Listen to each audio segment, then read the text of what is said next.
എറണാകുളം ജില്ലയിൽ പനി ബാധിതരുടെ എണ്ണം ദിനം പ്രതി വർദ്ധിക്കുന്നു. ഇന്നലെ മാത്രം സർക്കാർ ആശുപത്രികളിൽ 1116 പേർ പനിക്ക് ചികിത്സ തേടിയതായി ആരോഗ്യവകുപ്പ്.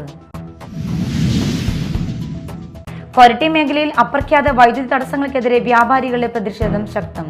KSEB ഓഫീസിന് മുമ്പിൽ വ്യാപാരി വ്യവസായ ഏകോപന സമിതി ധർണ സംഘടിപ്പിച്ചു. Kodungallur MLA advocate OJ Janeesh വിദ്യാർത്ഥികൾക്കായി വിദ്യാഭ്യാസ അവാർഡിന് അപേക്ഷ ക്ഷണിച്ചു. മണ്ഡലത്തിൽ ഉന്നത വിജയം നേടിയ വിദ്യാർത്ഥികൾക്കാണ് അവാർഡ് നൽകുന്നത്. നമസ്കാരം, ന്യൂസ് റൗണ്ടപ്പിലേക്ക് സ്വാഗതം. വിശദമായ വാർത്തകൾ നോക്കാം. എറണാകുളം ജില്ലയിൽ പനി ബാധിതരുടെ എണ്ണം ദിനം പ്രതി വർദ്ധിക്കുന്നു. ഇന്നലെ മാത്രം സർക്കാർ ആശുപത്രികളിൽ 1116 പേർ പനിക്ക് ചികിത്സ തേടിയതായി ആരോഗ്യവകുപ്പ് അറിയിച്ചു. ഇന്നലെ 11 പേർക്ക് ഡെങ്കിപ്പനി സ്ഥിരീകരിച്ചതായും റിപ്പോർട്ട് ചെയ്യുന്നു. എറണാകുളം ജില്ലയിൽ പനിബാധിതരുടെ എണ്ണം ആശങ്കാജനകമായി ഉയരുന്നു. ഇന്നലെ മാത്രം 1116 പേർ സർക്കാർ ആശുപത്രികളിൽ പനിക്ക് ചികിത്സ തേടി. ഇതിൽ 24 പേർ കിടത്തി ചികിത്സയിലാണ്. ഡെങ്കിപ്പനി ഉൾപ്പെടെ വിവിധ പനി രോഗങ്ങൾ റിപ്പോർട്ട് ചെയ്യപ്പെടുന്ന സാഹചര്യത്തിൽ ആരോഗ്യവകുപ്പ് ജാഗ്രത തുടരുന്നു.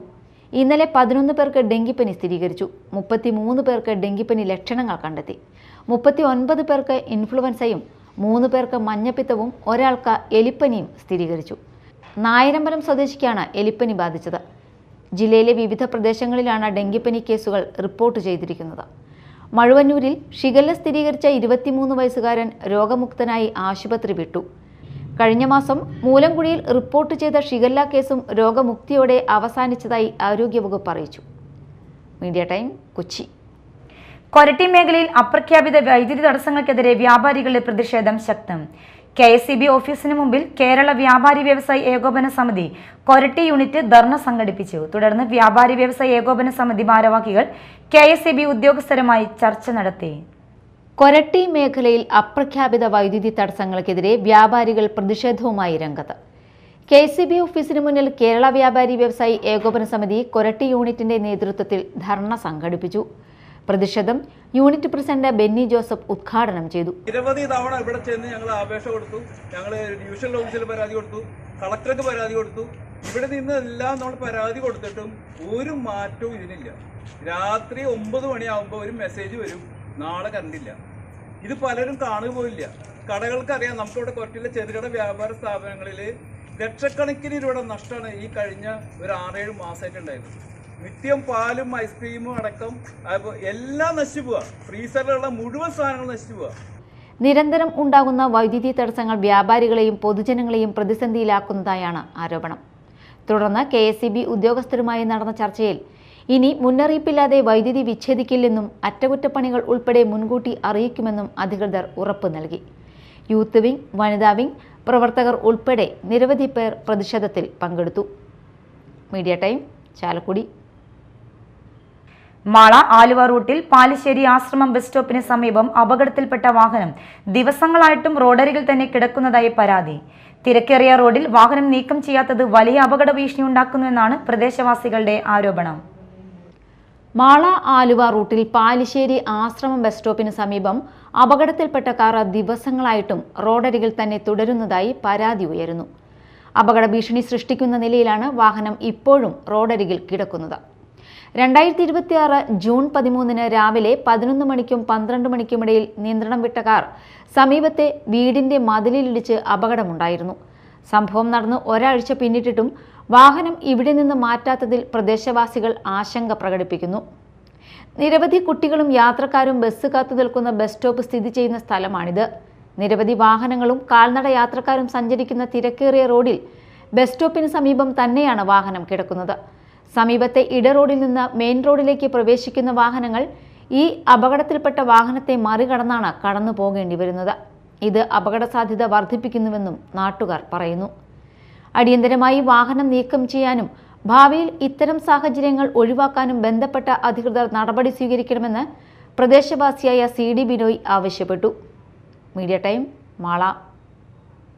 Kodungallur MLA advocate OJ Janeesh വിദ്യാർത്ഥികൾക്കായി വിദ്യാഭ്യാസ അവാർഡിന് അപേക്ഷ ക്ഷണിച്ചു. മണ്ഡലത്തിൽ ഉന്നത വിജയം നേടിയ വിദ്യാർത്ഥികൾക്കാണ് അവാർഡ് നൽകുന്നത്. OJ ജനീഷിന്റെ പ്രഥമ വിദ്യാഭ്യാസ അവാർഡ് ദാനമാണ് ഇത്തവണത്തേത്. Kodungallur MLA advocate OJ Janeesh വിദ്യാഭ്യാസ അവാർഡിന് അപേക്ഷകൾ ക്ഷണിച്ചു. കൊടുങ്ങല്ലൂർ നിയോജക മണ്ഡലത്തിൽ ഉന്നത വിജയം നേടിയ വിദ്യാർത്ഥികളെ ആദരിക്കുന്നതിനായാണ് MLA അവാർഡ് സംഘടിപ്പിക്കുന്നത്. തെരഞ്ഞെടുപ്പ് വിജയത്തിനു ശേഷം MLAയും തുടർന്ന് മന്ത്രിയുമായ ശേഷം OJ ജനീഷിന്റെ പ്രഥമ വിദ്യാഭ്യാസ അവാർഡ് ദാനമാണ് ഇത്തവണത്തേത്. 2025-26 അധ്യയന വർഷത്തിൽ കൊടുങ്ങല്ലൂർ മണ്ഡലത്തിൽ സ്ഥിരതാമസക്കാരായും മണ്ഡലത്തിന് പുറത്തുള്ളവർക്ക് 10ാം ക്ലാസ്സിൽ 8A+ഉം അതിനു മുകളിലും +2 CBSE ICSE 12ാം ക്ലാസുകളിൽ 90% മുകളിൽ മാർക്ക് നേടിയ വിദ്യാർത്ഥികൾക്കുമാണ് അപേക്ഷിക്കാനാവുക. മാർക്ക് ലിസ്റ്റിന്റെ പകർപ്പ്, ഫോൺ നമ്പർ, ഫോട്ടോയുടെ പിൻവശത്ത് പേര്, വിലാസം എന്നിവ സഹിതം അപേക്ഷകൾ മാള KSRTC ഡിപ്പോയ്ക്ക് സമീപമുള്ള മിനിസ്റ്റർ ഓഫീസിലോ കൊടുങ്ങല്ലൂർ പടിഞ്ഞാറേ നടയിലെ കാർഷിക വികസന ബാങ്കിലോ ജൂൺ 23 വൈകിട്ട് 5 മണിക്ക് മുൻപായി സമർപ്പിക്കണം. കൊടുങ്ങല്ലൂർ മണ്ഡല പരിധിക്കുള്ളിലെ സ്കൂളുകളിൽ പഠിക്കുന്ന വിദ്യാർത്ഥികൾക്ക് തങ്ങളുടെ സ്കൂളുകൾ വഴി നൽകിയിട്ടുള്ള ഗൂഗിൾ ഷീറ്റ് പൂരിപ്പിച്ചാൽ മതിയെന്ന് മന്ത്രിയുടെ ഓഫീസ് അറിയിച്ചു. Media time, Mala. കോട്ടപ്പുറം കൊടുങ്ങല്ലൂർ കായലോരങ്ങളിൽ മത്സ്യക്കൂട് കൃഷിയിലൂടെ വിജയഗാഥ സൃഷ്ടിച്ച് ഡോക്ടർ ഫാദർ ജോൺസൺ പങ്കേത്ത്. തുടക്കത്തിൽ പരിഹാസം നേരിട്ടിരുന്ന പദ്ധതി ഇന്ന് 100 കണക്കിന് മത്സ്യത്തൊഴിലാളികൾക്ക് പ്രധാന വരുമാന മാർഗമായി മാറിയിരിക്കുകയാണ്. ന്യൂസിലാൻഡിൽ പ്രചാരത്തിലുള്ള കൂട് കൃഷിയെക്കുറിച്ചുള്ള അറിവിലൂടെയാണ് മത്സ്യക്കൂട് കൃഷി എന്ന ആശയത്തിന് തുടക്കമിട്ടത്. മത്സ്യക്കൂട് കൃഷിയിൽ വിജയഗാഥ സൃഷ്ടിച്ച് ഡോക്ടർ ഫാദർ ജോൺസൺ പങ്കേത്ത്. പതിറ്റാണ്ടുകൾക്ക് മുമ്പ് തുടക്കമിട്ട ഈ സംരംഭം ഇന്ന് കോട്ടപ്പുറം കൊടുങ്ങല്ലൂർ കായലോരങ്ങളിൽ 100 കണക്കിന് ആളുകൾക്ക് സ്ഥിര വരുമാന മാർഗമായി മാറിയിരിക്കുകയാണ്. തുടക്കകാലത്ത് പരിഹാസവും സംശയവും നേരിട്ടിരുന്നുവെങ്കിലും ഇന്ന് ഇതുവഴി പ്രതിമാസം ലക്ഷങ്ങളാണ് പലരും സമ്പാദിക്കുന്നത്. 20 വർഷത്തിലധികമായി ഈ മേഖലയിൽ പ്രവർത്തിക്കുന്ന കോട്ടപ്പുറം വലിയപറമ്പിൽ ജോസഫ് ഷിബുവിന്റെ അനുഭവവും പദ്ധതിയുടെ വിജയത്തിന് തെളിവായി മാറുന്നു. സുനാമിക്ക് ശേഷം ദുരിതത്തിലായ ഉൾനാടൻ മത്സ്യത്തൊഴിലാളികളെ പുനരധിവസിപ്പിക്കാനുള്ള ശ്രമത്തിനിടെയാണ് കോട്ടപ്പുറം ലത്തീൻ രൂപതയുടെ സാമൂഹ്യ സേവന സംഘടനയായ കിഡ്സിന്റെ ഡയറക്ടറായിരുന്ന ഫാദർ ജോൺസൺ പങ്കേത്ത് ഈ പദ്ധതിക്ക് തുടക്കം കുറിച്ചത്. ന്യൂസിലാൻഡിൽ പ്രചാരത്തിലുള്ള കൂട് കൃഷിയെക്കുറിച്ചുള്ള അറിവാണ് ആശയത്തിന് തുടക്കമിട്ടത്. വലിയ ഇരുമ്പ് ഫ്രെയിമുകളിൽ വലകെട്ടി കൂടുകൾ രൂപപ്പെടുത്തി കായലിൽ സ്ഥാപിച്ച് അതിനുള്ളിൽ മത്സ്യക്കുഞ്ഞുങ്ങളെ വളർത്തുന്ന രീതിയായിരുന്നു പദ്ധതി. തുടക്കത്തിൽ വിദഗ്ധരെ എത്തിച്ച് ബോധവൽക്കരണവും പരിശീലനവും നൽകി 25 മത്സ്യത്തൊഴിലാളികളെ പങ്കെടുപ്പിച്ചു. ആദ്യഘട്ടത്തിൽ മത്സ്യക്കുഞ്ഞുങ്ങൾ കൂട്ടത്തോടെ ചത്തുപോകുന്നതുൾപ്പെടെ പ്രതിസന്ധികൾ ഉണ്ടായെങ്കിലും പരീക്ഷണങ്ങൾ തുടരുകയായിരുന്നു. തുടർന്ന് കാളാഞ്ചി മത്സ്യക്കുഞ്ഞുങ്ങളെ ഉപയോഗിച്ച് വീണ്ടും കൃഷി ഇറക്കി. തുടക്കത്തിലുണ്ടായിരുന്ന പലരും പിന്മാറിയെങ്കിലും ശേഷിച്ചവരിലൂടെ പദ്ധതി മുന്നോട്ട് കൊണ്ടുപോയി. കാലക്രമേണ വലകൾ പൊട്ടിക്കുന്നതുവരെ വളരുന്ന കാളാഞ്ചി മത്സ്യങ്ങൾ വിജയകഥയായി മാറി. ആദ്യ വിളവെടുപ്പിന് ശേഷം കൂടുതൽ മത്സ്യത്തൊഴിലാളികൾ ഈ മേഖലയിലേക്ക് എത്തിത്തുടങ്ങി. ഇന്ന് 5 കിലോ വരെ തൂക്കമുള്ള കാളാഞ്ചി മത്സ്യങ്ങൾ വരെ ഈ കൂടുകളിൽ ലഭ്യമാണ്. കിലോയ്ക്ക് ഏകദേശം 600 രൂപ വിലയുള്ള മത്സ്യങ്ങൾ 45 ദിവസത്തിനുള്ളിൽ വിളവെടുക്കാൻ കഴിയുന്നതാണ് പ്രത്യേകത. ഹാർബറിൽ നിന്ന് ശേഖരിക്കുന്ന ചെറുമീനുകളാണ് പ്രധാന ആഹാരം. എറണാകുളം, തൃശൂർ മേഖലകളിലെ ഹോട്ടലുകളിലേക്കാണ് കൂടുതലായും ഇവ എത്തിക്കുന്നത്. ജീവൻ നിലനിൽക്കുന്ന മത്സ്യങ്ങൾ പ്രത്യേക ബോക്സുകളിലാക്കി വിതരണം ചെയ്യുന്നു. സർക്കാർ ഇടപെട്ട് ഫിഷറീസ് വകുപ്പിന്റെ സഹായത്തോടെ ഈ മേഖല കൂടുതൽ വികസിപ്പിക്കണമെന്നാണ് ഫാദർ ജോൺസൺ പങ്കേത്തിന്റെ ആവശ്യം. Media time, Kodungallur. Airanikkulam government higher secondary സ്കൂളിൽ 7 മുതൽ 9 വരെ ക്ലാസുകളിലെ വിദ്യാർത്ഥികൾക്കായി 15 ദിവസത്തെ തിയേറ്റർ വർക്ക്ഷോപ്പ് ആരംഭിച്ചു. നാഷണൽ സ്കൂൾ ഓഫ് ഡ്രാമയുടെ പ്രത്യേക പദ്ധതിയിലാണ് കുട്ടികൾക്കായുള്ള നാടക പരിശീലന camp. Airanikkulam government higher secondary സ്കൂളിലെ 7, 8, 9 ക്ലാസുകളിലെ തിരഞ്ഞെടുക്കപ്പെട്ട വിദ്യാർത്ഥികൾക്കായി 15 ദിവസത്തെ തിയേറ്റർ വർക്ക്ഷോപ്പ് ആരംഭിച്ചു. സാംസ്കാരിക വകുപ്പിന് കീഴിലുള്ള നാഷണൽ സ്കൂൾ ഓഫ് ഡ്രാമയുടെ പ്രത്യേക പദ്ധതിയുടെ ഭാഗമായാണ് പരിശീലനം സംഘടിപ്പിച്ചിരിക്കുന്നത്. ഇന്ത്യയിലെ വിവിധ സംസ്ഥാനങ്ങളിലായി 25 കേന്ദ്രങ്ങളിൽ നടക്കുന്ന കുട്ടികളുടെ നാടക പരിശീലന ക്യാമ്പിന്റെ ഭാഗമായാണ് കേരളത്തിലെ ഈ വർക്ക്ഷോപ്പ് ഐരാണിക്കുളം സ്കൂളിൽ നടക്കുന്നത്. നാടകത്തിന്റെ മാധ്യമത്തിലൂടെ കുട്ടികളുടെ സമഗ്ര വികസനമാണ് പരിപാടി ലക്ഷ്യമിട്ടിരിക്കുന്നത്.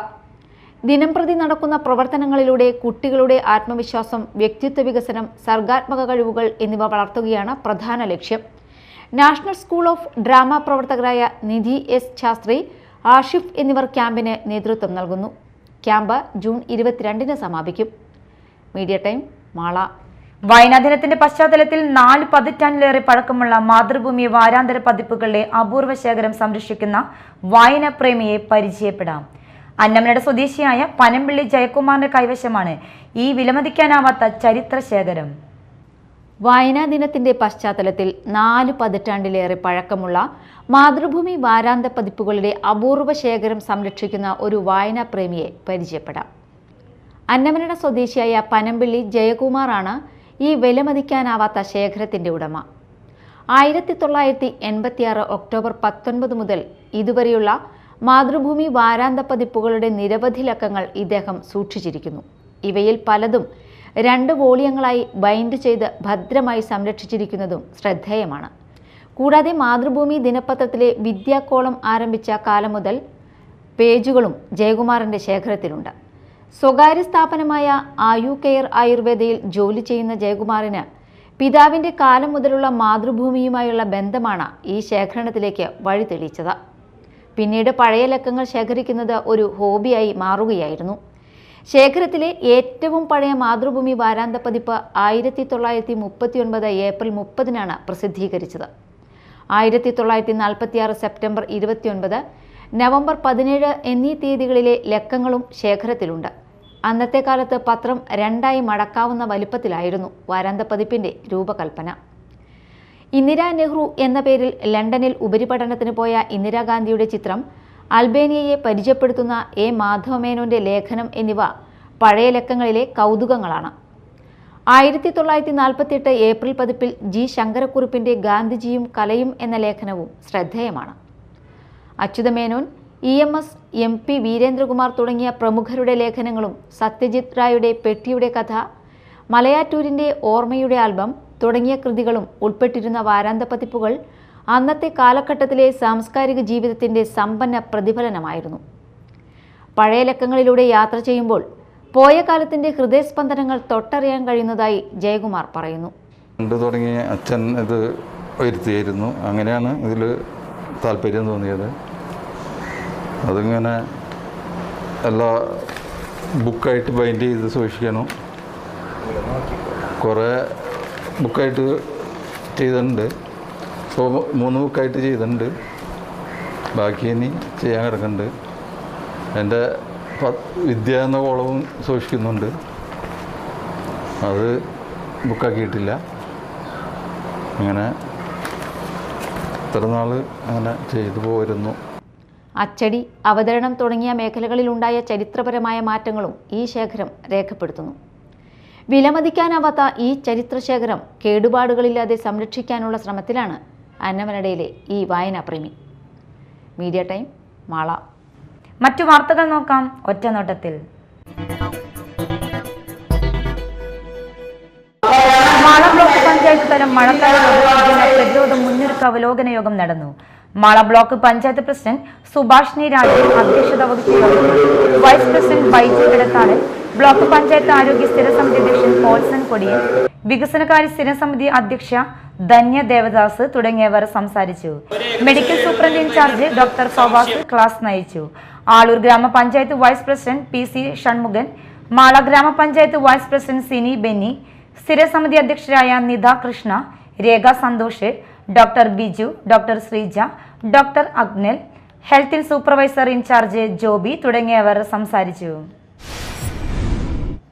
മാള ഗ്രാമപഞ്ചായത്ത് വായനോത്സവവും PN പണിക്കർ അനുസ്മരണവും സംഘടിപ്പിച്ചു. പഞ്ചായത്ത് പ്രസിഡന്റ് PK രാധാകൃഷ്ണൻ ഉദ്ഘാടനം നിർവഹിച്ചു. അപ്പോൾ എൻ്റെ പ്രധാനപ്പെട്ട ആവശ്യം മറ്റു കാര്യങ്ങൾ പറയുന്നതോടൊപ്പം തന്നെ ഞാൻ ഏറ്റവും നല്ല രീതിയിൽ പറഞ്ഞത് വായനശാലകൾക്ക് ഫണ്ട് വയ്ക്കണമെന്ന് മാത്രമാണ്. അത് അദ്ദേഹം അത് കൃത്യമായിട്ട് ചെയ്യുകയും ചെയ്തിട്ടുണ്ട്. നമുക്ക് ഇത്തവണ വായനശാലകൾക്ക് ഇതുവരെയും കിട്ടാത്ത 2.5 ലക്ഷം രൂപയാണ് നമ്മുടെ ഈ പഞ്ചായത്തിൻ്റെ കീഴിലുള്ള വായനശാലകൾക്ക് വെച്ചത്. 5 വായനശാലയുണ്ട്. ആ വായനശാലക്ക് 2.5 ലക്ഷം രൂപ വായന ഇതായിട്ട് ബന്ധപ്പെട്ട് വെച്ചിട്ടുണ്ട്. അതേപോലെ തന്നെ നൗഷാദക്ക് പിന്നെ സാംസ്കാരിക പ്രവർത്തനം, നല്ലൊരു വായന ശീലം, വായിക്കുന്ന ഒരു വ്യക്തിത്വം കൂടിയാണ്.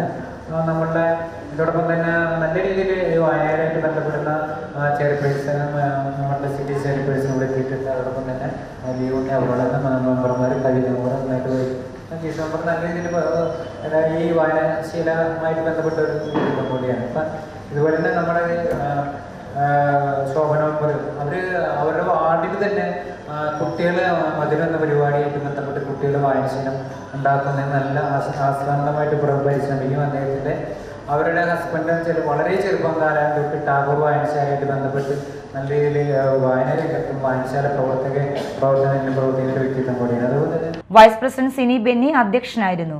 സ്ഥിരസമിതി അധ്യക്ഷൻ ടി.കെ. ജിനേഷ്, മെമ്പർമാരായ Kavitha Subhash, Shobhana Gokulnath, Jisha Jophy, M S. Aswathy, Jayaraj V, P R. Jeneesh, CDS chairperson Mallika Unnikrishnan, CI Noushad, PT Swaraj, Shahanas, Neethu തുടങ്ങിയവർ സംസാരിച്ചു.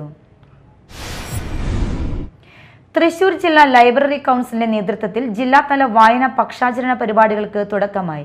ജില്ലാതല ഉദ്ഘാടനം പെരിഞ്ഞനം ഗവൺമെന്റ് UP സ്കൂളിൽ നടന്നു. എഴുത്തുകാരനും തിരക്കഥാകൃത്തുമായ PS റഫീഖ് ഉദ്ഘാടനം നിർവഹിച്ചു. ജില്ലാ library council secretary M. Rajesh ചടങ്ങിൽ അധ്യക്ഷത വഹിച്ചു. ബാലസാഹിത്യകാരൻ SM ജീവൻ വായനാദിന സന്ദേശം നൽകി. സംസ്ഥാന ലൈബ്രറി കൗൺസിൽ അംഗം PN Deviprasad, taluk library council president MS Mohandas, secretary NS Jayan, Perinjanam government UP school പ്രധാനാധ്യാപിക EK Gadeejabi, PTA president ER Joshi, Perinjanam panchayat സമിതി കൺവീനർ P. രാധാകൃഷ്ണൻ തുടങ്ങിയവർ സംസാരിച്ചു. എടത്തുരുത്തി വെസ്റ്റ് SNV LP സ്കൂളിൽ വായനാ ദിനം ആചരിച്ചു. കുട്ടികൾക്ക് വായനക്കുടുക്ക സമ്മാനിച്ചുകൊണ്ട് ഡയറ്റ് ഫാൽക്കറ്റി P. പ്രസി വായനാ ദിനം ഉദ്ഘാടനം ചെയ്തു. PTA പ്രസിഡന്റ് ദിനാർ കൂട്ടമംഗലം അധ്യക്ഷനായി. Ward member Shaji Kannankilath, OSO secretary Dinesh Kollara എന്നിവർ ക്ലാസ് ലൈബ്രറികളുടെ ഉദ്ഘാടനം നിർവഹിച്ചു. മതിലകം BPC CRCC രശ്മി രക്ഷിതാക്കളുടെ രചനകളുടെ പ്രകാശനം നടത്തി. പ്രധാന വാർത്തകൾ ഒരിക്കൽ കൂടി. എറണാകുളം ജില്ലയിൽ പനി ബാധിതരുടെ എണ്ണം ദിനം പ്രതി വർദ്ധിക്കുന്നു. ഇന്നലെ മാത്രം സർക്കാർ ആശുപത്രികളിൽ 1116 പേർ പനിക്ക് ചികിത്സ തേടിയതായി ആരോഗ്യവകുപ്പ്.